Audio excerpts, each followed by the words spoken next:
Un terroriste tira une balle sur une caisse. Un jeune soldat la boucha immédiatement avec sa bouche. Lorsque la police neutralisa le terroriste, le soldat resta dans cette position, car à l'intérieur de la caisse se trouvait une arme biochimique. Au moindre déversement, des centaines de milliers de personnes dans toute la ville auraient été condamnées. Les secours arrivèrent en urgence et transportèrent aussitôt le soldat en salle d'isolement. On lui annonça qu'il allait bientôt mourir.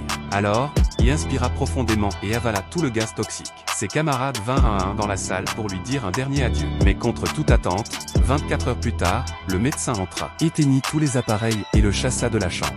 Désemparé, le soldat crut que l'État avait abandonné son traitement. Et il en fut très peiné. En réalité, les analyses révélèrent que le virus n'avait aucun effet sur lui. Soulagé, il embrassa le médecin sur la joue avant de repartir. Une semaine plus tard, lors d'un contrôle à l'hôpital, il remarqua que toutes les caméras de surveillance étaient braquées sur lui, comme s'il était constamment observé. Il se rendit dans la salle de contrôle, montra ses papiers d'identité, et demanda au personnel s'ils avaient remarqué quelque chose d'anormal. On lui répondit que tout était normal. Il coupa alors l'alimentation électrique de la salle. C'est là qu'il découvrit, dans un coin du bureau, un objet suspect. Il décida de le rapporter à l'armée pour analyse. Mais juste devant l'entrée de l'hôpital, une menace d'explosion surgit soudain. Sans hésiter, le jeune soldat se jeta sur l'engin, le couvrant de son corps. Pourtant, après de longues secondes, rien n'explosa. Il comprit alors qu'il venait d'être